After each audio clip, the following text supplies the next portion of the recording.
সুনামগঞ্জে কালবৈশাখী ঝড়ের তাণ্ডবে ঘরবাড়ির পাশাপাশি ক্ষতিগ্রস্ত অন্তত 10টি শিক্ষা প্রতিষ্ঠান। পানিতে নষ্ট হয়েছে বই খাতা। এতে পড়াশোনা নিয়ে দুশ্চিন্তায় প্রতিষ্ঠান কর্তৃপক্ষ ও শিক্ষার্থীরা। তবে সংশ্লিষ্টরা বলছেন শিক্ষার পরিবেশ ফিরিয়ে আনতে কাজ চলছে। সুনামগঞ্জ থেকে শহীদ নূর আহমেদের তথ্যছবিতে সাইদ মাহমুদের রিপোর্ট। সুনামগঞ্জের শান্তিগঞ্জ উপজেলার এই নুরানি মাদ্রাসায় কোরআন শরীফ, ইংরেজি, বাংলা ও বিজ্ঞান সহ বিভিন্ন বিষয়ে অন্তত 350 জন শিক্ষার্থী অধ্যয়ন করছে। তবে গেল রোববারের কালবৈশাখী ঝড় কেড়ে নিয়েছে মাদ্রাসার প্রাণচাঞ্চল্য। 1, 2, 3 ঢাকায় জমি জিতে নিন 100% ক্যাশব্যাক সহ 20 কোটি টাকার পুরস্কার।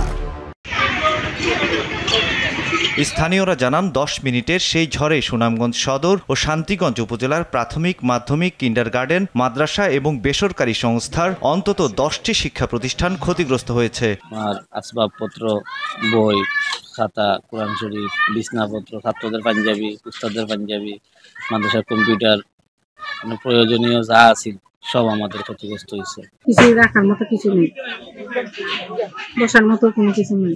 এদিকে বই ক্ষতিগ্রস্ত হওয়ায় ঈদ পরবর্তী পরীক্ষা নিয়ে দুশ্চিন্তায় শিক্ষার্থীরা। সাহায্য তুললে আমি ফার্স্ট এখন বই কিনা পরীক্ষা দিছি, এখন আবার তুফানের জ্বর তোমার সারা আমার বই উড়াই নিছে কি আমার সব বই ভিজে গেছে, উড়াই নিয়ে গেছে। সামনে পরীক্ষা, শিক্ষার্থীরা বলছিলেন, বারবারই ফোন দিচ্ছেন, অনেক জায়গা থেকে শিক্ষার্থীরা কল করছেন, আমাকে কল দিয়েছেন, অনেকেই বলছেন যে স্যার বই পাবো কিনা।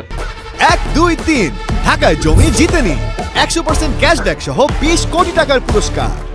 ঝড়ে ভুক্তভোগী শিক্ষার্থী ও লন্ডভন্ড হওয়া প্রতিষ্ঠানকে সহায়তার আশ্বাস দিলেন কর্মকর্তারা। এক পর্যায়ে আমাদের কতজন শিক্ষার্থীর কতটা বই নষ্ট হয়েছে সেই জরিপটা নেওয়ার পরে আমাদের স্টক থেকে আমরা দেওয়ার চেষ্টা করবো। যদি না হয় তাহলে আমরা ভবিষ্যতে আমাদের ঊর্ধ্বতন কর্তৃপক্ষের সাথে আলাপ করে আমরা সেটা ব্যবস্থা করে দেবো ইনশাআল্লাহ। আমরা কিছু তথ্য পেয়েছি, আমরা ছবিগুলো সংগ্রহ করেছি।